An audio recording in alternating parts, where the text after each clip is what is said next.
The rain came down in sheets against the window of the room she had shared with him for 4 years, and Grace Bennett watched it blur the driveway lights into long, yellow smears while she folded the last sweater into the suitcase already too full to close properly. Downstairs, laughter drifted up through the floorboards. His laughter, low and easy in a way it never was for her anymore, and beneath it, a woman's voice, bright and young and utterly unbothered by the house she was standing in.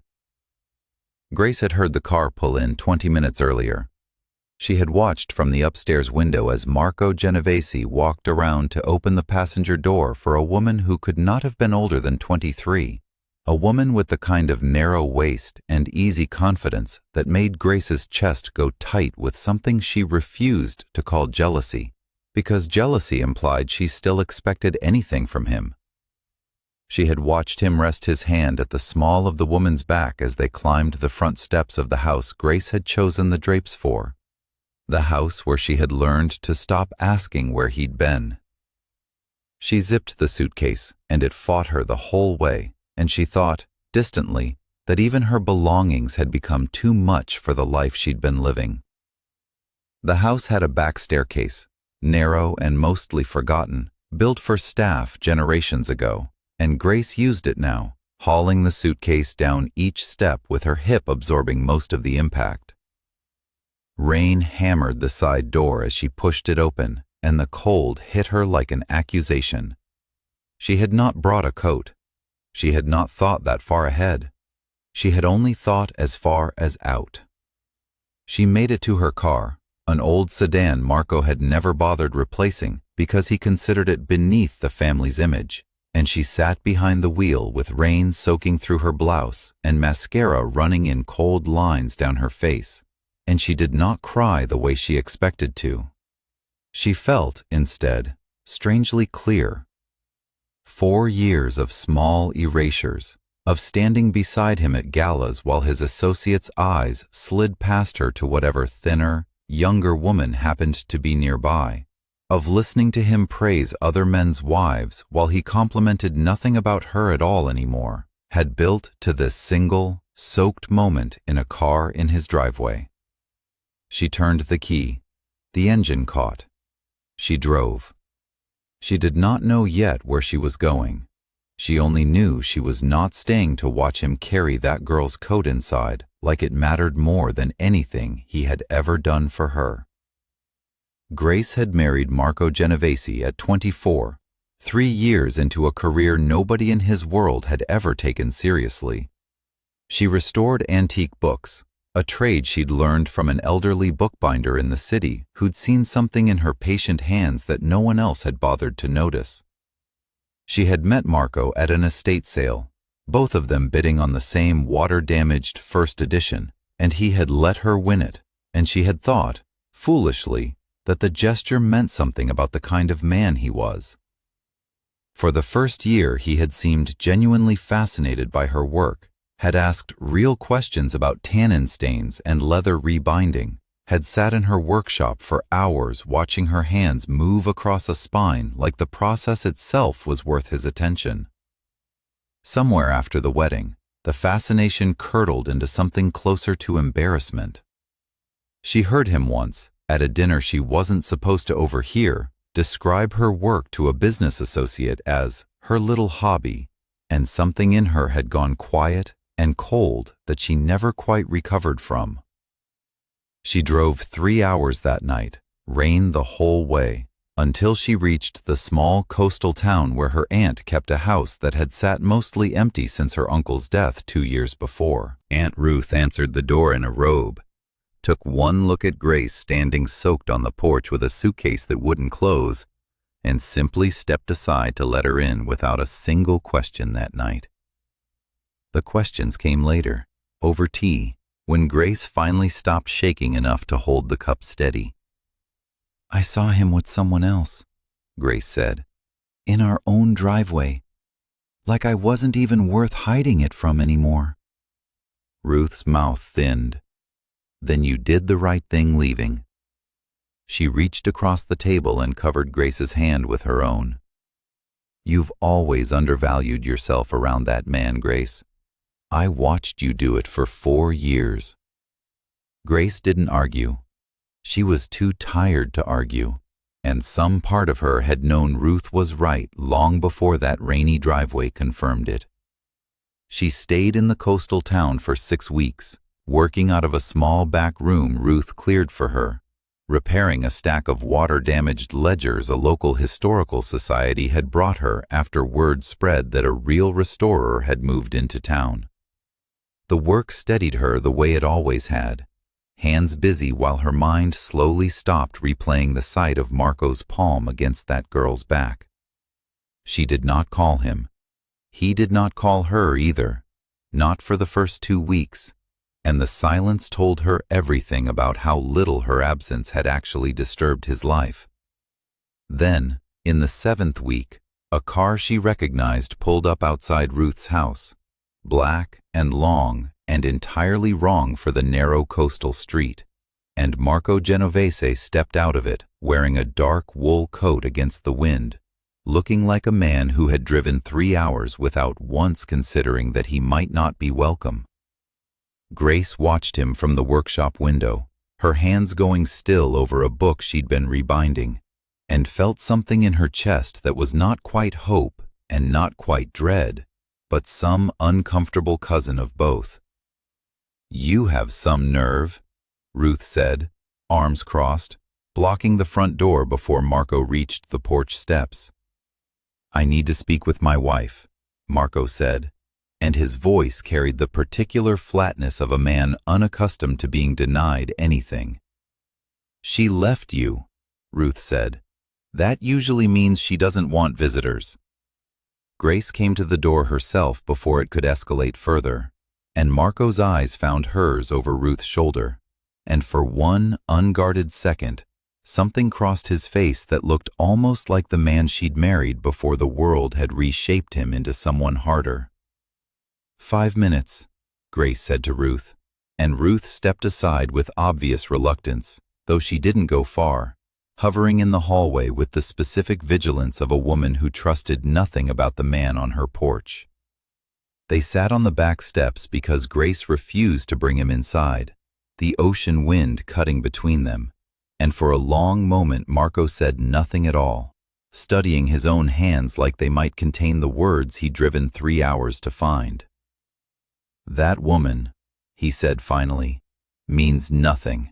She was there for business. Her father is someone I needed to speak with, and she came along. And I should have handled it differently, but it was never what you assumed." "I watched you touch her the way you used to touch me," Grace said, and her voice didn't shake, which surprised her. "Don't tell me what I assumed. Tell me what I saw." He flinched at that, actually flinched, and for the first time in longer than she could remember, Grace watched Marco Genovese look genuinely uncertain of himself. "I have not been a good husband to you," he said. "I have let this life make me careless with the one part of it that was never supposed to be transactional. You stopped seeing me the moment I stopped photographing well next to you," Grace said. "You made me small in every room we walked into together, and then you looked surprised when I finally left one of them." Marco was quiet for a long moment, the wind pulling at his coat. "I came because the business you left behind is falling apart without you noticing it," he said, an odd pivot that Grace hadn't expected. "There is a matter involving a manuscript, something my late father acquired years ago, something the Moretti family believes is theirs. It requires authentication, real authentication, from someone who understands provenance the way you do. I told the men handling it there was only one person I trusted to look at it honestly, mine or theirs." Grace stared at him. "You drove 3 hours to ask me for a work favor?" "I drove 3 hours because I did not know how else to see you again without you closing the door in my face," Marco said, and the honesty in it landed harder than any declaration would have. "The manuscript is real. So is the danger around it. The Moretti family believes we forged provenance on something worth more than either of us wants to discuss on a stranger's back porch. If they are right, it starts a war. If they are wrong, it ends one before it begins. I need someone whose judgment cannot be bought or threatened into an answer they want to hear. And you thought of your soon-to-be ex-wife, Grace said. I thought of the only person in my life whose integrity has never once been in question, Marco said quietly, which is more than I can say for most people who share my name. Grace should have said no. She told herself that later, many times, that she should have shut the door and let Marco Genovese solve his own manuscript problem with his own resources. Instead, she found herself 3 days later standing in a private vault beneath a townhouse she'd never visited, examining a 17th-century manuscript under museum lighting, while 2 representatives of the Moretti family watched her hands with barely concealed hostility. The manuscript was, in fact, genuine, and forged provenance had nothing to do with the actual documentation, a fact Grace determined within an hour through binding analysis and paper composition that neither family's lawyers had thought to commission properly. She delivered her findings calmly, precisely, laying out physical evidence that left no room for the kind of argument either side had come prepared to have. The senior Moretti representative, a compact man named Salvatore, with cold, assessing eyes, studied her report for a long moment before looking up. "You're certain," he said. It wasn't quite a question. "The binding thread dates the rebinding to within a decade of the manuscript's documented provenance," Grace said. "The paper composition matches archival samples from the correct region and period. I have no reason to protect either family's version of events. I only have the evidence in front of me, and the evidence says this manuscript is exactly what your families have both claimed it to be, which means the dispute was never about the manuscript at all." Something shifted in the room at that. The particular tension of 2 sides realizing the fight they'd prepared for had just been rendered pointless by a woman neither of them had bothered to research beforehand. Marco, standing near the vault door, watched Grace with an expression she hadn't seen directed at her in years, something closer to genuine astonishment than simple gratitude. The Moretti family left within the hour, the immediate threat of conflict diffused, though Salvatore paused at the door long enough to say, to Marco directly, "Your wife just saved you a war you would have lost. You should remember that." Once the vault had emptied, Marco turned to Grace, and for a long moment, neither of them spoke, the museum lighting casting sharp shadows across his face. "You did that in an hour," he said. "My own people spent 3 weeks arguing about it and got nowhere." "Your people were arguing about pride," Grace said. "I was looking at facts. That's the whole difference." "I forgot what that looked like," Marco said, quiet now, something raw underneath the words. "I forgot what it looked like to have someone in a room who wasn't performing for me or against me. I built a life around people who tell me what I want to hear, and somewhere in that, I let myself believe you were replaceable with someone easier." "I was never easier," Grace said. "I was just quieter about how much it hurt." He stepped closer, close enough that she caught the cedar and tobacco note of his cologne. Close enough that the old familiar current between them, the one she'd told herself had died months ago, sparked back to painful life despite every effort she'd made to bury it. "I am not asking you to come back to that house," he said. "I am asking you to let me earn the right to ask, eventually, properly, without assuming I still have any claim on you I haven't rebuilt." Grace didn't answer that night. She let him drive her back to Ruth's coastal house in silence, and she lay awake long after, turning the entire evening over in her mind, distrustful of how easily her own guard had lowered around a man who had spent the better part of 2 years making her feel invisible. The danger did not end with the Moretti family's retreat, as Grace learned 3 days later when a man she didn't recognize approached her outside the Historical Society's archive room, his tone friendly in a way that made the hair on her arms rise before he'd finished his first sentence. "You're the woman who handled the manuscript dispute," he said. "Impressive work. My employer was hoping you might be willing to offer a second opinion, privately, away from Genovese's people." "I don't do private consultations for men who approach me in parking lots," Grace said, already moving toward her car, pulse climbing. "You should reconsider," the man said, and something in his voice sharpened. "Genovese's protection only extends as far as his attention does, and a woman like you, out here alone, might find that attention wanders." Grace didn't wait to hear more. She got into her car, locked the doors, and called Marco before she'd even pulled out of the parking lot, her hands steady despite the fear coiling tight in her chest. He arrived within the hour, 2 of his men flanking him, and his face when he heard her account went cold in a way she hadn't seen directed outward in years. "Describe him," he said, and she did, precisely.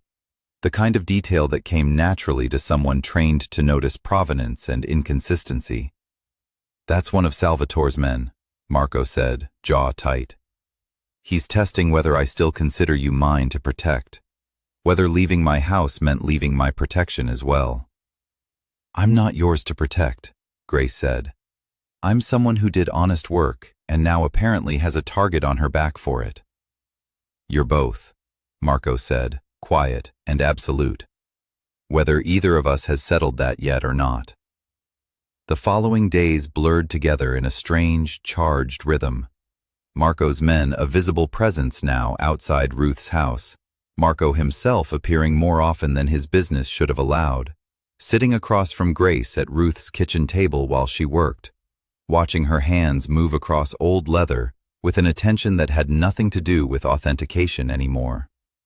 "You used to watch me work like this," Grace said one evening, not looking up from the spine she was repairing. "Before." "I never stopped wanting to," Marco admitted. "I stopped believing I deserved to sit here and enjoy it while I was failing you everywhere else." "That's not an excuse." "I'm not offering one," he said.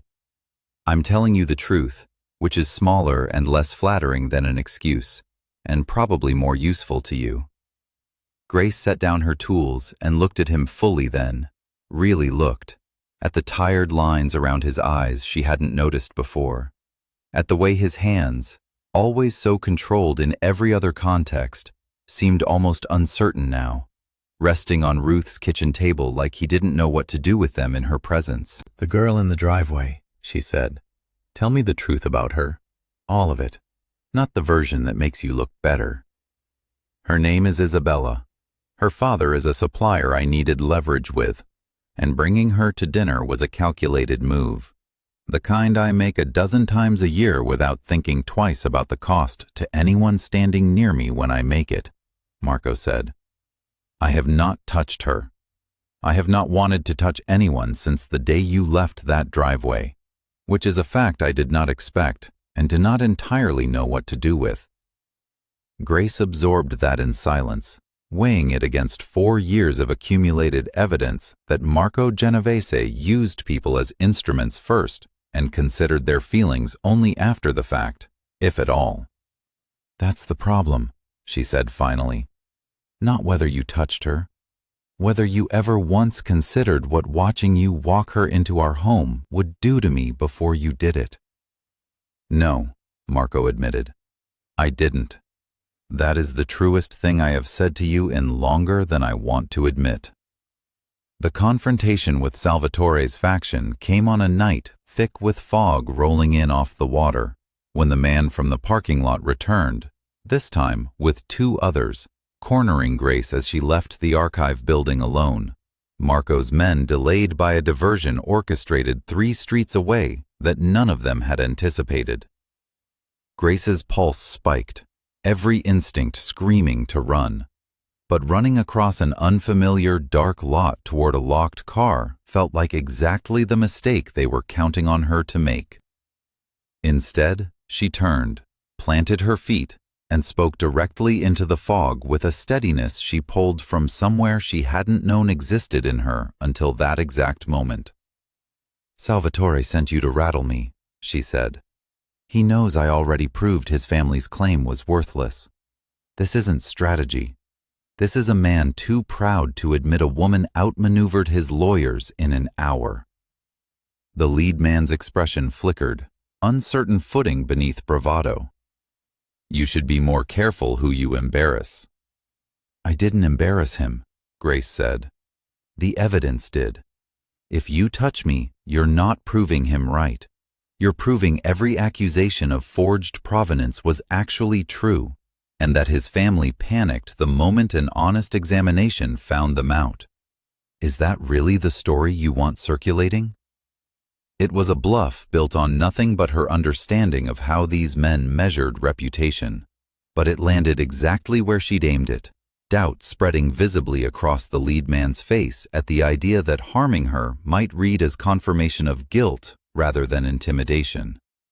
In the pause that bought her, Marco's car finally screeched into the lot, headlights cutting through fog, and the three men scattered into the dark before a single word needed to be exchanged.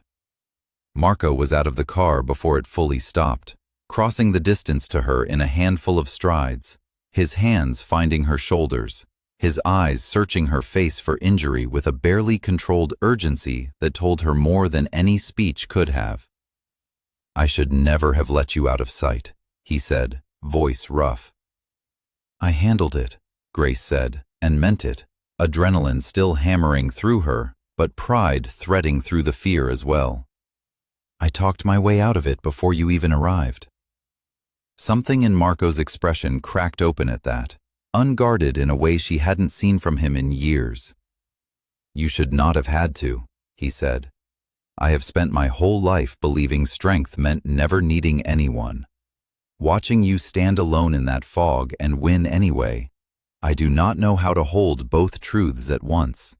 That you did not need me tonight, and that I have never wanted anything more than to be standing beside you when it mattered." "Then stop treating those as separate things," Grace said. "I don't need saving. I need someone who sees me clearly and stays anyway." "I see you," Marco said, low and certain now, all pretense gone. "I have seen you the entire time, Grace. I only stopped letting myself act like it mattered, because acting like it mattered meant admitting how badly I had already failed you." He kissed her then, in the fog, with 3 hours of driving and weeks of careful distance finally giving out at once, and Grace kissed him back with the same fierce clarity that had carried her through a dark parking lot moments before, choosing this, choosing him, with her eyes fully open to every flaw she'd catalogued across 4 difficult years. Salvatore's final move came 2 nights later, a direct approach rather than intimidation this time, a meeting demanded at a restaurant in neutral territory, the kind of sit-down that in Marco's world settled disputes permanently in one direction or another. Grace was not meant to attend. Marco had made that explicit, had arranged for her to stay at Ruth's house under guard while the meeting proceeded without her. She went anyway, arriving as the conversation curdled into something sharper, Salvatore's voice raised, accusations flying about forged documentation despite Grace's evidence, the kind of prideful last stand men made when they could not accept being wrong. She walked directly into the restaurant's private room, evidence folder in hand, and set it down on the table between the 2 men without waiting to be acknowledged. "You're still arguing about a manuscript I already proved authentic," she said, voice even despite her racing pulse. "Every credible archive in this country would confirm my findings within a day if you asked them to. This isn't about provenance anymore, Salvatore. This is about you needing a reason to save face after your family miscalculated in front of people who matter to you. I understand that. I don't respect it, but I understand it." Salvatore's eyes cut to her, sharp with fury at being addressed so directly, but something in the blunt honesty of it seemed to short-circuit whatever speech he'd prepared. "You have some nerve." "I have evidence," Grace said. "You have pride. Only one of those holds up in front of people who actually matter to your family's reputation. The room held its breath for a long, dangerous moment, Marco's hand resting near hers on the table, ready to move if the tension broke wrong. Then, unexpectedly, Salvatore laughed, short and humorless, some of the fight visibly draining out of him. "Genovese's wife negotiates better than his lawyers," he said. "I'm not negotiating," Grace said. "I'm ending this, because it was never real to begin with." Salvatore studied her a moment longer, then gave the smallest, grudging nod, the kind that meant a war had just quietly failed to start. The tension in the room broke, gradually, the immediate threat receding into something that finally resembled resolution rather than standoff. When Salvatore's people filed out into the night, Marco turned to Grace, his expression equal parts fury at the risk she'd taken and something that looked dangerously close to overwhelmed relief. "You could have been hurt walking in here," he said. "So could you," Grace said. "I decided I'd rather be standing beside you for it than safely out of the way, wondering." He pulled her against him then, hard, his forehead dropping to hers. "I have spent years building walls to make sure nothing could be used against me," he said. "You walked through every one of them without asking permission, and I do not know how to be the man I was before that happened." "Don't be him," Grace said. "Be whoever this makes you instead." A cost was paid regardless, quiet and unglamorous, in the days that followed. One of Marco's longtime associates injured in a related skirmish that never made it into any story told at dinner tables. A reminder that nothing in this world came without a price, that even a resolved war left its marks somewhere on someone. Marco absorbed that cost the way Grace had learned he absorbed most things, privately, without complaint, though she noticed now the way he let her see it rather than hiding it from her the way he once would have. 3 weeks later, Grace had returned to the house, though not entirely to the life she'd left behind in it. Her workshop, once a small room he'd tolerated at the edge of the property, now occupied the entire east wing, expanded and outfitted with the kind of proper lighting and climate control her work actually required. A change Marco had made without asking her permission and then apologized for, immediately, the moment he understood he'd overstepped by deciding for her again. "I should have asked what you wanted," he said, standing in the doorway of the new space, watching her arrange tools along shelves built to her exact specifications. "Old habits. I am working on it." "You're allowed one overstep a decade," Grace said, "provided the result is this good." He crossed the room and stood behind her, not touching, simply present, watching her hands the way he used to, back before the world had convinced him that admiration was a weakness he couldn't afford to show her. "I told Isabella's father I would not be doing further business through his daughter," he said. "I told him plainly, and he understood plainly.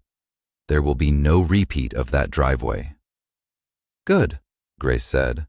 "Though I want you to understand something. I didn't come back because you fixed one mistake. I came back because for the first time in years, you let me watch you actually try." On the last evening that mattered to this particular chapter of their story, they stood together on the back terrace where fog was rolling gently off the distant water, and Marco said, without any of the old, careful distance, "My father used to say, a man builds an empire and forgets to build a home inside it." I understood the words. I never understood what they cost until I nearly lost the only home I had. "Then don't lose it again," Grace said simply. He touched her face the way he had in that foggy parking lot, but there was no urgency in it now, only certainty, the particular stillness of a man who had spent his whole life mistaking control for strength and had finally learned the difference. "You are the only person who has ever told me the truth without needing anything from me in return," he said. "I do not know what to call that except everything." "Call it staying," Grace said. "That's what I'm choosing, with my eyes open this time." She did not know, standing there with the fog curling around them both, whether Salvatore's fragile peace would hold, Whether the life Marco led would ever stop asking a price of the people who loved him. Whether she had made the right choice returning to a house that had once made her feel invisible. But she knew this much clearly. She had left once, on her own terms, and she had come back on her own terms too. Not because she needed him, but because she had finally seen him choose her back, honestly, without performance, in front of the people who mattered most to his world. She stayed, this time, as an equal, not an afterthought. If Grace's story pulled you the way it pulled her back into a life she almost walked away from, make sure you like this video, subscribe for more stories like it, and tell me in the comments which moment hit you hardest. There are more waiting for you.